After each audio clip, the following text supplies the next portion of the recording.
Disappointed in Jalen Hurts. Y'all know the Jalen Hurts that you all crowned king. Y'all know the Jalen Hurts as soon as he came out the womb. Y'all are like, he's a franchise. He's the savior. I'm disappointed in my Eagles because I'm disappointed in my quarterback, Jalen Hurts. Let me tell you something, fellas, and let me tell you something, Bucky Brooks. Jalen Hurts, 1 touchdown, 3 turnovers, 2 red zone turnovers. If Carson Wentz would have had 2 red zone turnovers in a 2-possession game, y'all would have been calling for his head. Leave the city of Philadelphia. Better yet, leave the entire, better yet, leave the country. Just go, Carson. Just go. You ain't got to go home, but you got to get the heck up out of here. But Jalen Hurts did it, and we're just like, Like, how can you not be disappointed in these Eagles? How can you not be disappointed in this quarterback? How can you not be? I told y'all this. I said I don't want a spark from Jalen Hurts. I need a fire. Eagles fans, we needed a fire for this whole team. We got a spark. So we got second possession of the game. Deshaun Jackson, 81-yard touchdown pass. But make this make sense. How the Eagles, 2 possessions, their first 2 possessions, how you have 156 total yards. Then your next 11 possessions, 5 punts, 3 turnovers. Come on now. That, to me, is why I am so disappointed. I mean, I'm going to give a golf clap to these Dallas Cowboys. I'll give a golf clap to these Dallas Cowboys. But I'm disappointed in the Eagles because Jalen Hurts, I guess for the first time all season, he looked like a rookie. Boy, man, I just heard that, Biggie. Did y'all hear that? Player hater, you out here hating, and then once again try to prop up your boy Carson Wentz, who doesn't need any propping because he knows he's out of Philadelphia. Man, I am more impressed with the Cowboys. I'm not even thinking about the Eagles in that situation. I'll tell you why.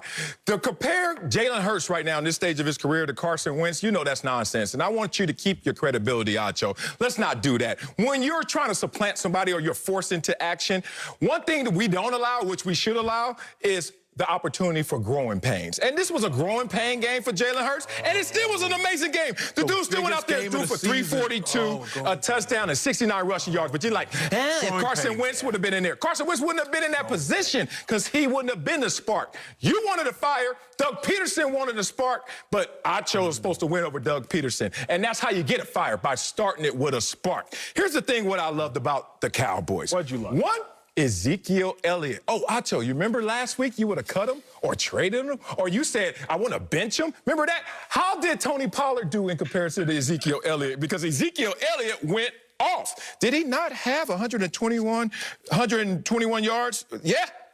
Ezekiel Elliott went out there and balled out. But Acho doesn't like Ezekiel Elliott, or he doesn't like his performance. I get it. It's week to week in those situations. But, Acho, you wouldn't even have had the opportunity to give to Ezekiel Elliott listening to yourself when you start going crazy on these random takes. One thing I liked also, Andy Dalton.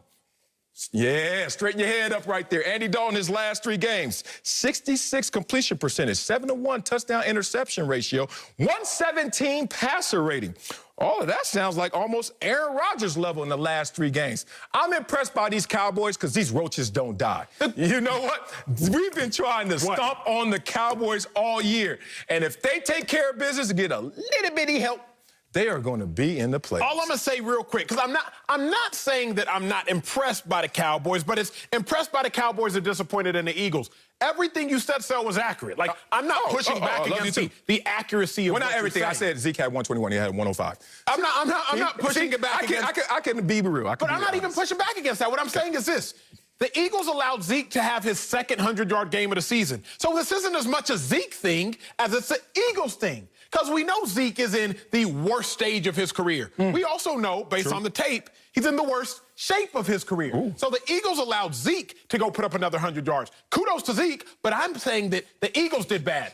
The Eagles allowed Andy Dalton to have his highest passing yardage game since 2015.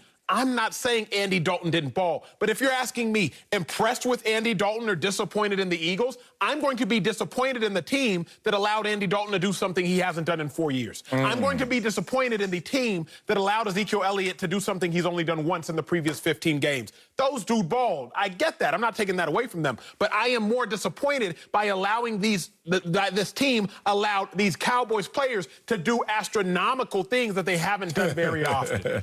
Buck, what you got? I hear some of that. I mean, so you had me all twisted up because here I am ready to talk about how excited I am to see the Cowboys kind of find their way, how they found their way the last 3 games, and they're playing well. The offense is rolling. You guys have poured dirt on Ezekiel Elliott. He said, hold on, not so fast. I'm still a dude. All this other stuff. But now I have to hear Emmanuel Acho talk about Jalen Hurts let him down. He tugged at his heartstring because he had 3 turnovers, all those turnovers in the 4th quarter, and they were down by 2 scores. So he's trying to make it happen. And then you talk about this leak defense where they found a guy, Michael Jacquet. I'll just call him Waldo because they were finding Waldo. They targeted him 9 times, completed 7 passes for 187 yards on him, and they took him out the game. My gosh, if they kept him in, they may have thrown for 300 on him. And so here you are once again defending your boy, talking about, well, if Carson Wentz was in there and he had those turnovers, we would have said, oh, my gosh. No, I wouldn't. I mean, that's Carson doing what Carson does. He turns it over. That's how he plays. That's how he's played all year. I wouldn't be surprised. I just would have sipped my little drink and been like, oh, okay, yeah, Carson is having another game. But let's put the light on the Cowboys. The Cowboys are playing well. The Cowboys are playing their best ball heading down the stretch. And I'll say, they're the best team in the East right now when you look at how they're trending. Defense has got 10 takeaways in the last 3 games. Ezekiel Elliott had 100-yard games. They're 24-4 in his career when he gets over 100. And then Andy Dalton hit the 3 wide receivers who combined for 13, 300 yards and 3 scores. The Dallas Cowboys are rolling. Don't let your disappointment in the Eagles cloud the fact that Dallas is playing really well. Oh, let's take it a step further. It's not just his disappointment in the Eagles. He's mad that his buddy, Carson Wentz, is not there as the leader of a team that had a chance to make the playoffs, but have no chance right now to make the playoffs. But the Cowboys still do. Just need a little help, and they need to handle their business. Acho went up here once again and told America something that wasn't exactly true. Now, he says, hey, Philadelphia, why would you let Andy Dalton go out there and do something this year right now against you guys that he hasn't been doing? Oh, wait a minute. Does Andy Dalton in December, and last time I checked, we just had Christmas, so December's almost over, have a better passer rating this month than Patrick Mahomes, Drew Brees, Baker Mayfield, Russell Wilson, Kyler Murray, Ben Roethlisberger, and Justin Herbert, my guy, just to name a few. See, Acho, what you're talking about is really your hurt, your pain over Carson Wentz's departure from this organization, which will be happening shortly thereafter. But I'm just going to talk about the Cowboys and what they're setting themselves up to be. Now, one, Mike McCarthy has reset this culture. That's why they're playing their best football right now. And even if the Cowboys don't make the playoffs, you talk about the carryover effect of all of this good football in the month of December that will happen this offseason. What happens then? All we need is our quarterback back in Dak Prescott, and we have something there. I told you these examples a few months ago, Acho. Hopefully you're listening now. One, this is the same situation that happened to the Tampa Bay Buccaneers last year. They had their quarterback, Jameis Winston. They went 7-9. They played well down the stretch. And all they said to themselves is, if we get a little better at that quarterback position with this newfound confidence, we got something. Oh, what about the Pittsburgh Steelers? That was 8-8 last year. And they had the same mindset. All we need is our quarterback, Big Ben, next year, and we're going to do something. Dallas Cowboys putting themselves in the same position next year, regardless if they make the playoffs or not. The problem with both your take and Bucky's take is you all speak regardless of context. And context matters. I didn't lie to you, America. I said Andy Dalton has done something he hadn't done since 2015. He threw for 377 passing yards. That is not a lie. Have the Cowboys been balling? Absolutely. But context matters. Okay. So, Marcellus, what you want me to do? What you want me to stand up on this chair and say, heck yeah, the Cowboys beat a 4-10-1 Bengals team? You want me to stand up on this chair and say, heck yeah, the Cowboys beat an incredibly depleted 49ers team, 6-9. Heck yeah, the Cowboys beat a 4-9-1, now 4-10-1 Eagles team. Yeah, because the Cowboys are.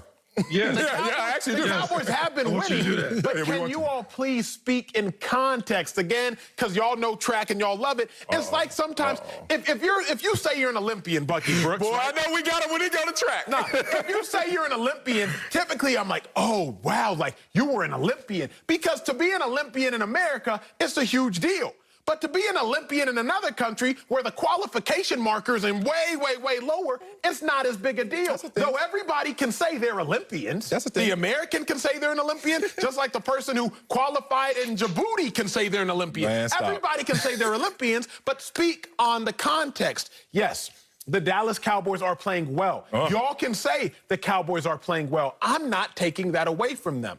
But speak on the context as to why and how impressed you are. I am impressed with the Cowboys.